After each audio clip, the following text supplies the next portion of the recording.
welcome to the Ashburton Grove.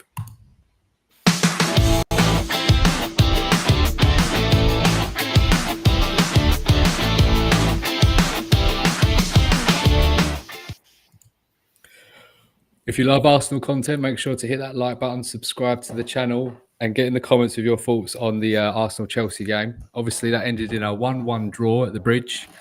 We've all had a chance to sleep on it, have a little think, reset ourselves. Brian, I'm going to come to you first because me and Mark had a chance to touch on it briefly last week. But how confident were you going into this game first?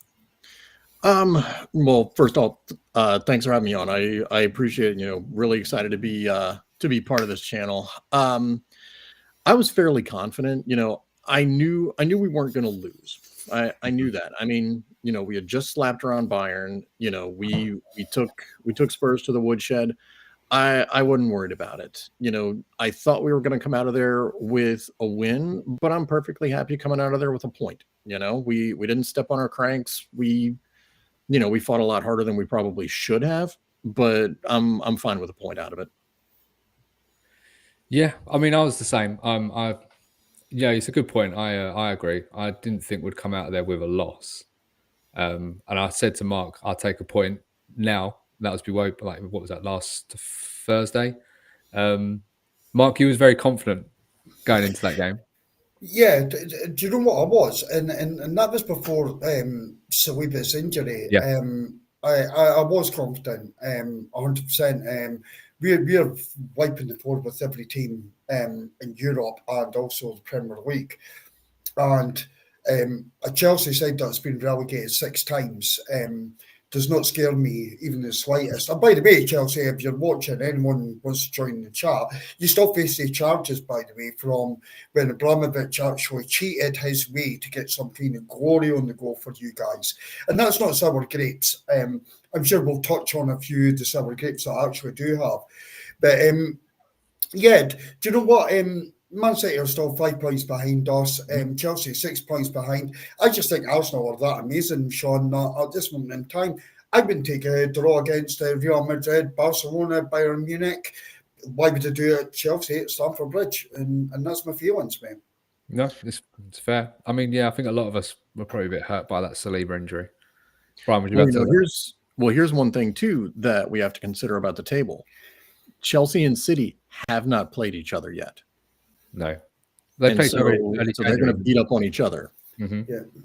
Yeah, they play early January. I don't know if they played. Let's they play early January, so that means they've got to play them twice next year. Mm-hmm. Well, that's huge. That could be huge. So, Mark, going back to you, how and why do you think Chelsea were able to nullify us? Because they've done the same thing. Again, I was going to come on here and give praise to Chelsea for 10 men in their performance. However, after reflecting on it and actually having a deeper thought, I actually realised one thing in common, that 2 teams this season that have drawn against Arsenal are both candidates to constantly go up and down the league in relegation teams. So they can't actually come out and play football against Arsenal. So what they have to do is try and kick Arsenal off the football pitch. The 2 teams are Sunderland and Chelsea.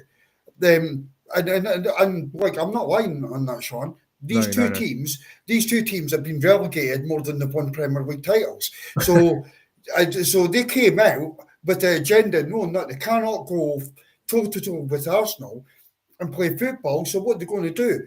What they're going to do is they're going to have a small Argentinian guy that is probably just provoked a fan base or 2 fan bases into some kind of violence on the next visit, which will be at the Emirates, by the way, Chelsea. Yeah. So welcome to that. And you can thank Enzo for that.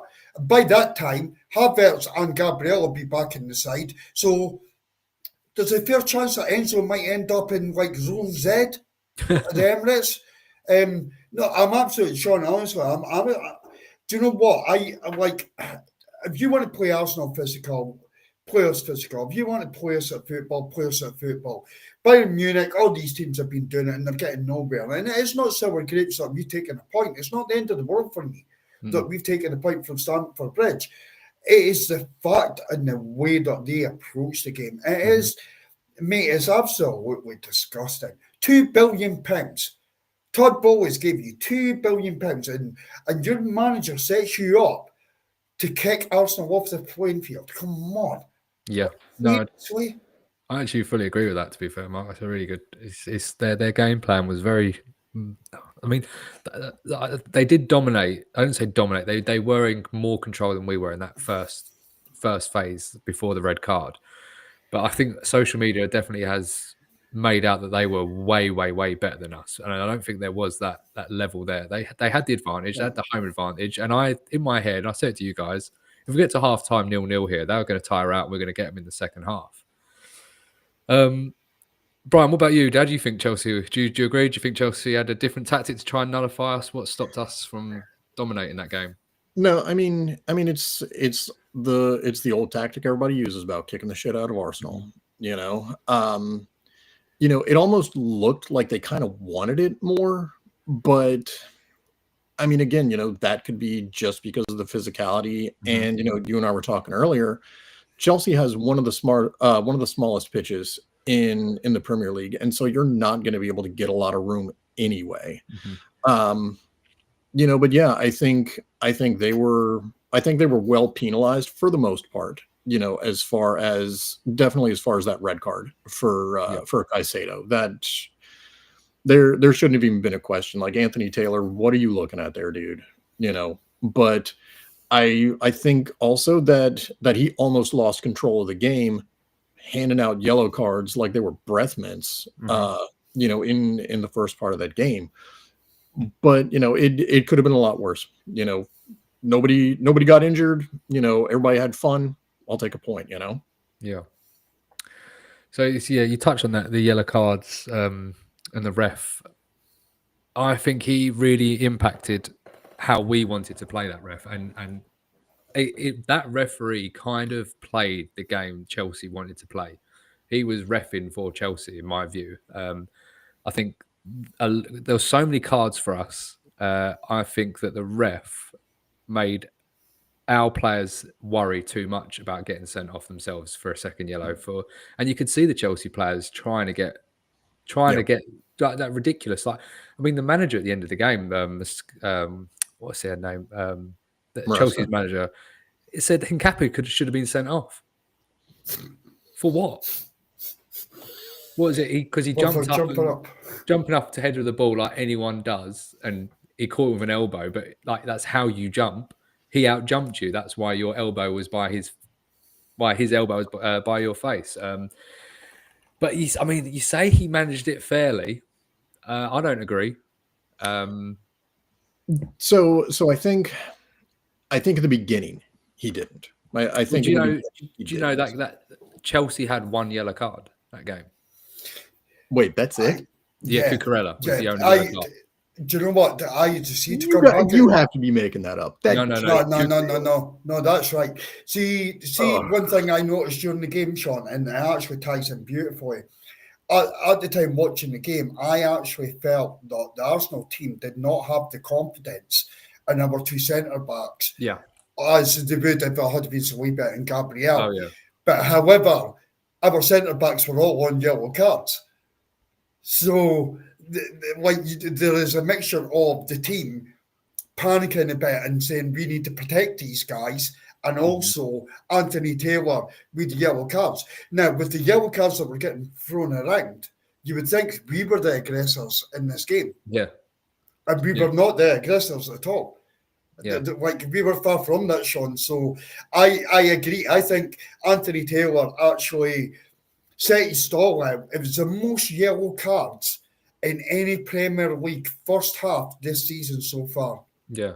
I mean, and they were all mostly given to Arsenal. Let's not forget, I don't think he was, if there was no VAR intervention or the third official, I don't think he's given that yellow. He's not even given a yellow card to Caicedo there, by the way. You said he that. Gave that yellow card. He gave that yellow card because he was told to buy some time. Yeah, Sean, you said that in our group chat. You actually said that. It's like Anthony Taylor's forgot to book Caicedo here. Yeah. Because he's played on. And then Bar's intervened and then pulled it back. and then eventually we got the correct decision for what is a horrendous tackle. Yeah, yeah, yeah. I really like. I hate blaming the refs, and I don't blame the ref that we didn't get the win because we didn't play well enough. But he did referee that game for Chelsea. It was like I couldn't believe it when I looked at the end and saw Cucurella as the only person with a card other than the red. That's like that. That's why I'm flabbergasted about it. Yeah. Like I saw the game. You know, like I saw what was going on, and it's like, I mean, like I know we've said a lot of times that, you know, there is kind of an unconscious bias, you know, against Arsenal or against an away team, you know, whoever it may be. And like I've never seen Anthony Taylor, you know, have, you know, the F Arsenal situation like Michael Oliver does. Yeah. You know, but given that there was only one yellow card shown to Chelsea, yeah, I think he kind of had a shot there then. Yeah. I've got a little clip here. I'm going to play it quickly of Enzo Fernandez Cucurella on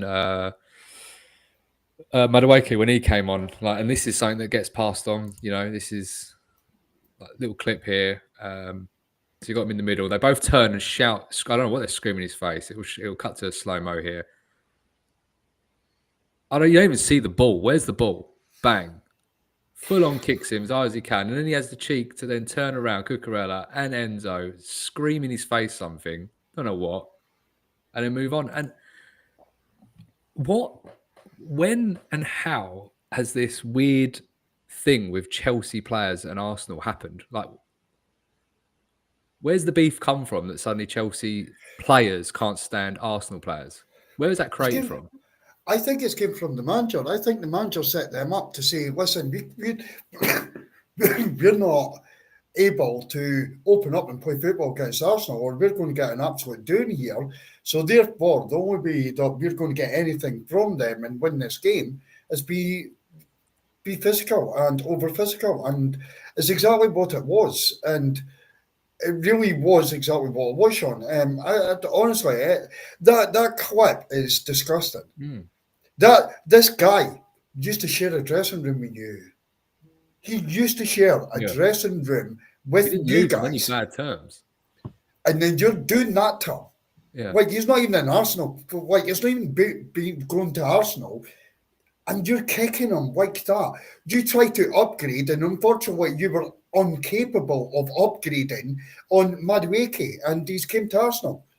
So it's just like, it's everything about that football club. Everything about that football club. And Sean, and I'm serious. I dropped this in the group chat. I'll let Brian come through on it, but I dropped it in the group chat. Seriously, I never wish injury on any player bar two. Rodri, Man City, when he got his ACL, it was a brilliant ACL day for me. It was the best ACL day ever for me.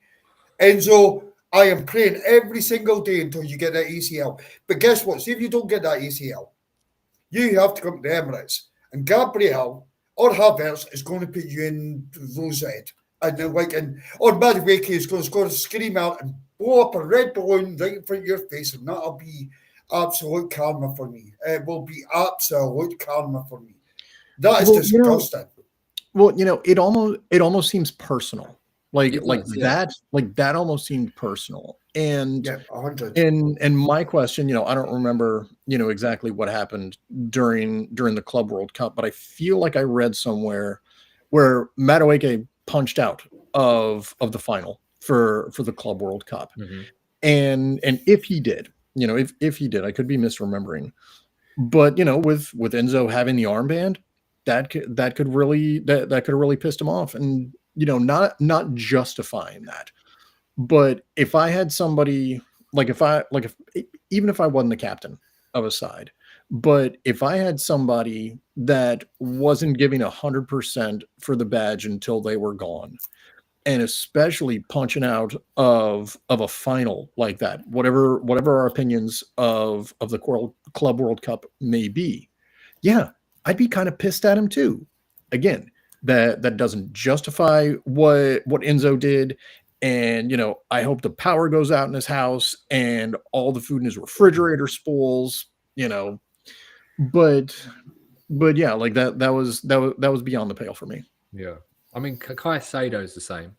He's like it every time he plays Arsenal. He I think he's really hurt by the fact we didn't sign him in the end. And he seems to just come in with that, because he's an aggressive player as it is, but he always looks like he's going to get a red card when he plays us. He has that extra, like he's got to prove a point, like you should have bought me kind of attitude. And then he does a challenge like that. And I'm pretty sure in the last time we played him, he should have been sent off for multiple yellow card offences, but he never gets it. Cucurella's the same. Man, how he didn't get 2 yellows in that game is and he does it so much. Like I don't know why. I just really, really hate Cucurella. Yeah, so I hate that. Like his hair annoys me. He should have to tie that shit up. Huh? He should have to tie that shit up. Like the women have to tie their hair up. Why does he not have to tie that shit up? Yeah. It's just like, dude, you're not as good as like you're not as good as you think you are. Like I remember whether it was last year or year before last. I think when we gave him the 5-1 or whatever it was, Ben White basically like threw him to the ground in the goal mouth, and it's both coming from Brighton. Yeah, you ain't shit, dude. You ain't shit. Yeah. So that is their game plan. They came to have a fight. The ref backed them, and it nullified us. Annoyingly, I don't think that game plan is going to work every time. The yellow cards had a big impact, but me personally, and Mark touched on it earlier, I think the biggest issue we had is Saliba not being there. I can't remember the last time we didn't have both our starting centre backs. I think it stopped us being able to play out from the back as well. We lost that confidence, and it meant because we lost that confidence playing out from the back, we didn't have Saliba or Gabriel. It just killed that momentum going forward and getting into the midfield. And I kept saying that the passing just was not there yesterday. And I think that all comes from not having both of those, albeit Hincapié and Mosquera, they conceded 1 goal at the Bridge in their first game together, and it was a set piece. There was no open play goals here. There was no mistakes. It was just an unfortunate game, which by the way, apparently that there's been some things about their goal. Apparently it could have been offside. I don't know if you've seen that. I saw that, and Sky Sports touched on it now as well. I mean, yeah, I guess my understanding of the laws of the game need to get a little bit better, but I thought it had to be like 15 different sets of circumstances to be offside on a corner. Like you're kicking the ball literally from the line. It's from the touch from the goal scorer. So the corner kicks come in, and Chalobah's then headed it, and when he's headed it, Enzo's in an offside position, and the call is, if they go to head the ball or try to make contact with the ball, then that's deemed offside. And by doing that, they're then dragging a player, a defender, Mosquera, out of position where he may have been able to be on the goal line and heading it off the goal line. But because he's now marking or doesn't know what to do because this player's in an offside position kind of thing. Yeah, it's a bit of a I don't know, it's 50-50 for me. And that kind of goes to the Van Dijk goal that Liverpool had a couple of weeks ago. Everybody was saying, because whoever it was like right. Yeah. Was it City? Like you know what I'm talking about? It was City. Yeah. When Robertson ducks. Yeah. Yeah. I mean, it's like that was a horrendous decision, honestly. That was one of the worst. But see if I just come back to Enzo and also Caicedo. See, the one player that I also don't like, but I actually really do respect, Sean, is Bruno Guimaraes for Newcastle. Yeah. But I do respect him. He comes in really hard and he fights and he's a winner, etc. See, what I saw yesterday was absolutely the opposite of that. It was vile, mate. It was really vile for me. I don't know. There was that Guimaraes elbow to Jorginho for no reason. No, that should have been picked up on as well. But I still think, like, do you know what? You are going to get better at that in games, and I could take a bit of physicality. But that yesterday for me was, Mark, it wasn't a football game. It wasn't. It wasn't. wasn't. It was almost like American rugby. That's the way I would put it down. American rugby. We shin pads. Our players should have had shin pads and helmets on to get us through that game. It was just short. It wasn't enjoyable to watch. I honestly, I was going to come on tonight and like praise Chelsea, 10 men, being able to put in that kind of performance and fair play. And then I'm seeing slow-mos of what Enzo's done and stuff, and I can't praise him, mate. I genuinely can't. I find it disgusting, like the way that they've set up, the way that they've went about the game, etc. And what have you got out the end of it? Like, you are not going to catch Arsenal. You play Arsenal once more, and it's at the Emirates Stadium. You will not catch us. Your title's over and done with. You're still facing charges because you are up. You are up for against the Premier League for charges that Todd Bowley's showed through your time of trying to cheat from being a relegation candidate into Premier League winners. You're still up for that. Your club's minging. You do have a very horrendous, even Everton have got a better stadium than you. There's nothing good about Chelsea whatsoever. So it's not sour grapes on my part. I'm going to be winning a trophy this season. If it's a Premier League, Champions League, quadruple, it could be the whole lot. You're going to win 0 and almost go bankrupt in the process. So continue, Chelsea. Keep selling off your hotels, your women's team, and all the rest of it, and staying in your relegation stadium, because that's basically what it is. Sean, honestly, I'm disgusted with them. I'm disgusted beyond. Caicedo Rice even coming into a debate is actually laughable, by the way. The one thing I will say, difference between Caicedo and Declan Rice, one of them is calm under pressure. The other one loses his head. Thank God we didn't get him. Thank God we didn't get Mudryk. Thank God we didn't get Caicedo, because we've got calmness to take us to the next level, not somebody losing their head. Apologies for my rant. No, I mean, the one thing I do have to commend, not even Chelsea as a club, but I do have to commend Chalobah yesterday for getting me fantasy Premier League points. Fair play up. Before we move on to the Brentford game, I've just got one more thing I wanted to touch on. Man of the match. And this is not something I'm going to do normally. I just wanted to see something. But man of the match for both of you, for both sides. Oh, okay. I could give Arsenal's first, right off the top of my head. Hincapi, I thought he was absolutely... Yeah, he was just... He's Gabriel. Yeah, he's younger Gabriel. This guy, I can see his name on the back of my shirt for years to come. How old is he? I don't know, mate. What, 25, I think? 28, 24, 25. He's not super old. He's not. He's younger 23. than that. 23. 23, yeah. Okay. He's just 24 incredible. in January. And do you know what? The man of the match for Chelsea, and I'm going to give him flowers, and I thought that he did do well with Reece James in midfield. I mean, like for me, it'd be a little bit easier to do Chelsea first. I would give man of the match to Robert Sanchez. Yeah, like he had quite a few good saves, and he's normally not known for that. I'm not going to say that he kept him in the game by any stretch of the imagination, but he made the saves that he needed to make. Yeah, I mean, as far as we went, I mean, I'd probably have to get it to Marino. Just being in the right place at the right time.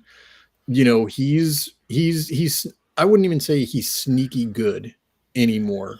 Being at the number 9 or being the false 9. Like we definitely see it. I think the league is starting to see it as well. But he scored the goal, and so for me, you really can't go anywhere else. Yeah, for a man of the match for him. Yeah, I mean, I agree with Chelsea. For me, it's either Chalobah or Sanchez, and for Arsenal, it's between Marino, Rice, and Hincapié. And the reason I wanted to say the Chelsea one is because I just wanted to see who you'd say. So we've gone with what, 2 goalkeepers, a defender, and a right back playing midfield. And what does that say about the game for you? Is how well we were going forward. That their best players was their defence and goalkeeper. They didn't dominate the game, I think, like people want to make out. And I think considering we had a terrible game, we still went to the bridge and got a point, which says a lot, even with 10 men. Do you know what, Sean? You're on the back end of 3 massive games. This is something that people don't understand as well. And I know Chelsea had them, but probably not as emotionally as Arsenal did. We played Tottenham, Bayern Munich, and then had to go to Chelsea. We also played our Champions League game 24 hours after Chelsea did. Yeah. So we had 1 day less to recover coming out of it. So, I'm not making excuses for the performance. I think we were poor, Sean. And when I say poor, I mean by our standards. Yeah. I just think that we were jaded. We looked jaded and not fully recovered and fully at it. So that for me, that's kind of the context behind it, Sean, for me. Mm-hmm. But then I think it also has to go back to what we were, what we've been talking about the whole time. Chelsea came out kicking us. And so, yes, you have the fatigue from the games and from, the super emotional games. But there's only so much you can do against a team that is literally out there to kick you off the park. Yeah. Yeah, absolutely. Go on, Mark. It just seems a way that, if you want to get to Arsenal just now, that this is a way that you've got to play, and it's credit to us. Yeah.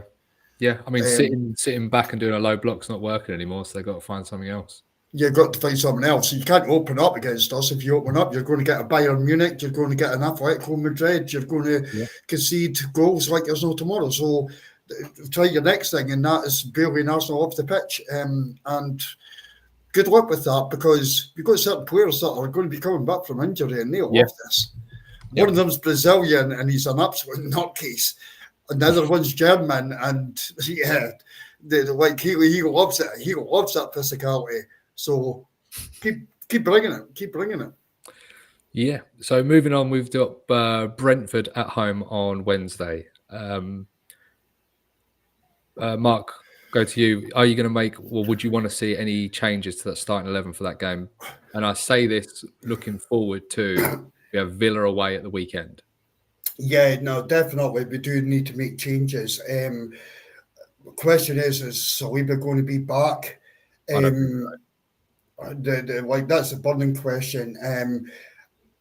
We're going to have to make changes. Timber, Calafiori, we cannot keep playing these guys after the injuries that they've had. So we certainly centre defence. I think that we have to. It's Mosquera and Hincapié. Without a doubt, that's going to have to happen. Zubimendi, Rice, I think they'll be good to go. And maybe drop Eze and give him just a breather. Have him on the bench, bring in Odegaard just for minutes. Odegaard's brilliant, so it's not a massive drop off. Martinelli, I can start again, and maybe even, I know that he's not going to do it, but I'd maybe look at Saka and put in Nuno, just because Saka's had some injuries recently as well. And these minutes are just piling up. And then Gyökeres for Mourinho up top. I think that's possibly the route I would go with it. But I don't know if that's too many changes, Sean. I don't know if Arteta is likely to make these kind of changes. But for me, I just want to protect my players. Do you know what? I just want to get to a point coming into this busy period where the squad is back and it's healthy, and we're not playing the same players 90 minutes. So I'd be kind of concentrating on the injury, the players that have had recent injuries, etc., and just giving them a bit of a breather. Yeah, Sean, I for agree, me. mate. Brian? Yeah, I would rotate as much as possible for Brentford. I would try and minimum. Let me think. I would do going across the back line, right to left. I would do White, Mascara, Hincapié, and probably MLS. Across the midfield, I'd put Odegaard in at the right 8. Have him start building up some minutes. Maybe bring him off in the 60th minute. I would put Zubamendi at the 6 and then Rice at the left 8 just to, keep his body going. Yeah. I would put Madueke on the right. I would put Gabby on the left, and I'd put Gyökeres up top. Basically the same as me. Yeah. I mean, It's pretty so much the same as me. yeah, I would love to see this amount of changes. Arteta never does them. I can't see him doing them.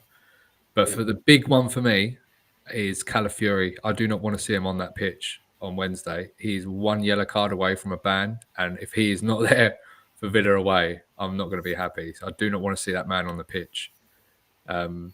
Timber needs the rest as well. He's had a big ACL a couple of years ago now. He needs the rest. You don't want to. He's best right back in the world, right? Let's keep it that way.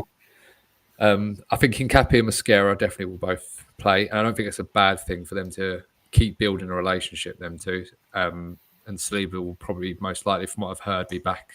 He could be back for this game, but he's definitely going to be back for Villa. I've also heard Gabby's only 2-3 weeks away, by the way, so he's back. That's good. Hopefully before Christmas. For Hincapié and Mascara, it's not only important for them to build the partnership between the two of them, it's important to build the partnership with the midfield too. Yeah, absolutely. Yeah, you saw that it was off just slightly yesterday. I just felt I don't know. That was one of the things that I was picking up yesterday. Mascara kind of looked a bit. He wasn't as calm as what he has been when he came in for Saliba and he had Gabriel beside him. I kind of felt at times. Maybe I was just watching too much to them, but I just felt that positioning was slightly just wrong. And I kind of felt that the nervousness was in the midfield, and that kind of generated into the rest of the team as well.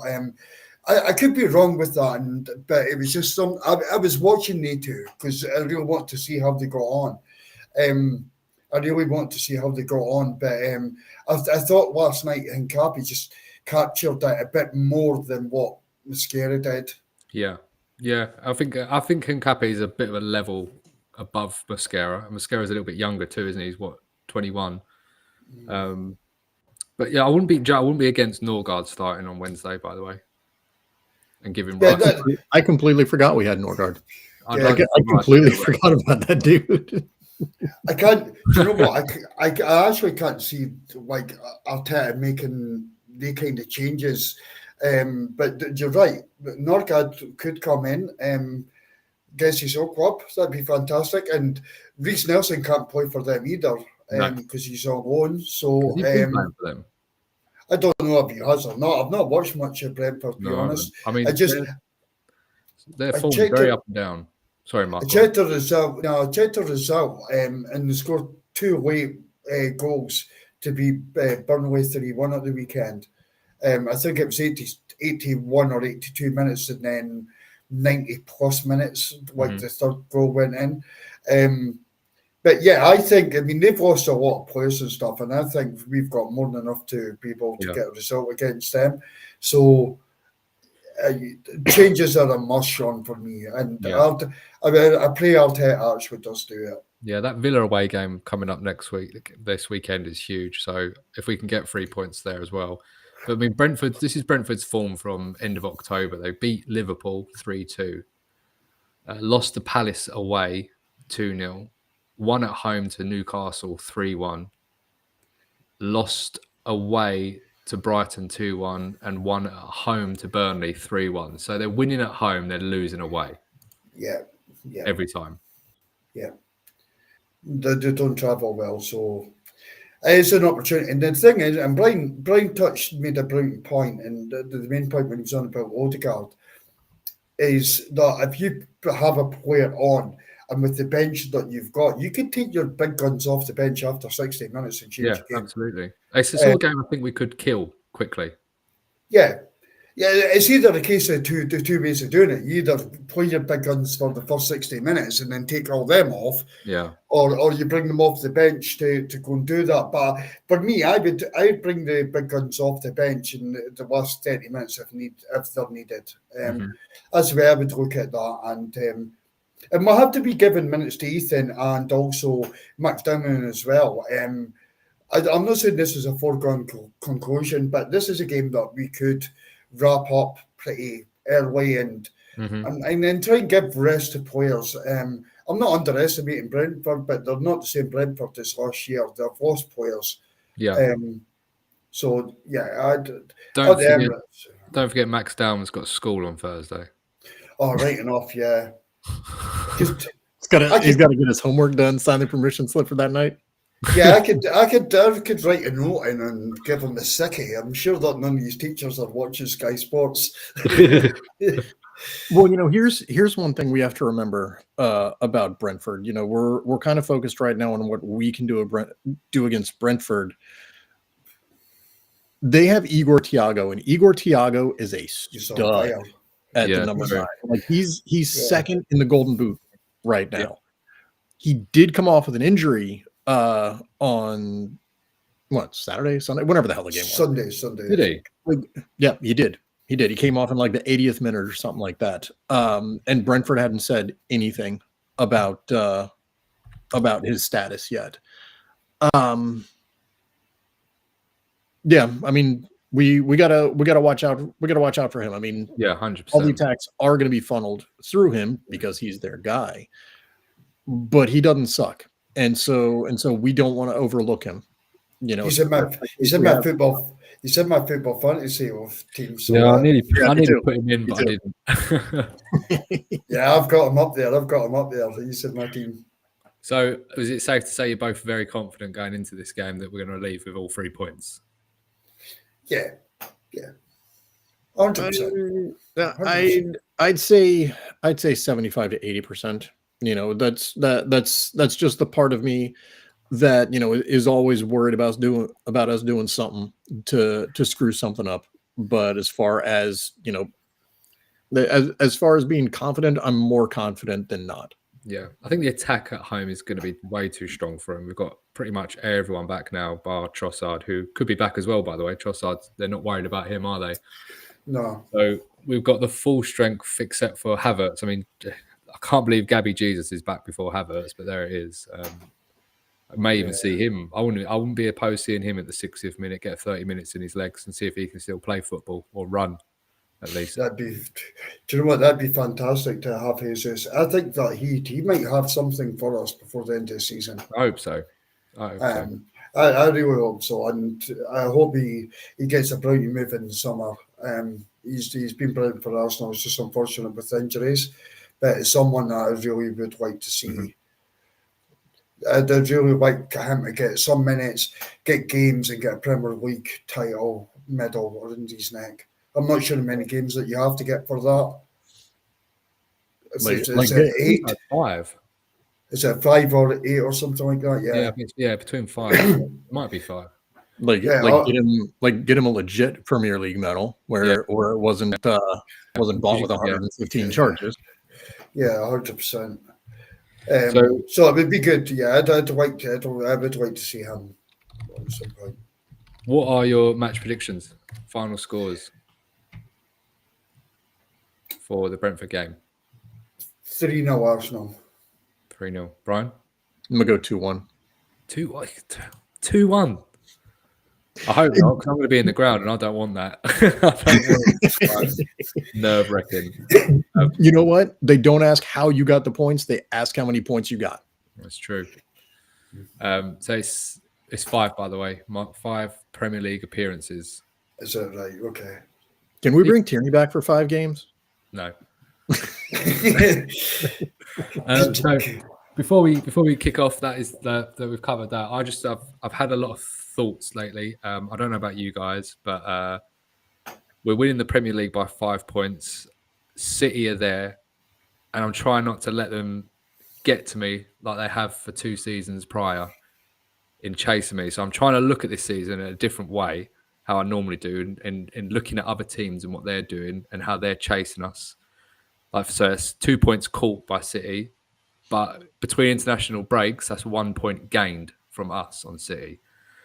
I'm also trying to look at it in this 19 games and our average point. Briefly touched on it in our group chat, but like if we was to lose one more game in the next 6 and win the rest, we're on 45 points, which is a 90-point average, and 85 points for me wins the league. I don't know if you think it'll be more or less. I think it could be possibly less, Sean. But do you know what I'm doing, mate? I normally do what you're doing, and this season I am not doing it. I am just calm, and I'm not thinking about it. I'm not getting ahead of myself. It's one game at a time. Yeah. It's 3 points, and I'm really trying to process that because I do this every season, mate, and it's almost like a Liverpool where you're like fall off that cliff at the end. So I'm trying not to do that to myself this year. I'm just doing it a little bit different this year. I'm just not looking at City. I'm just looking at us and what we need to get. And if we was to win every game up until that Villa at home at 19 games, we'd be on 48 points, which is what, a 96-point average season. We would be on for 96 points, which gives us like a leeway of like 5, 6 losses in the second half of the season. We could still go on to win.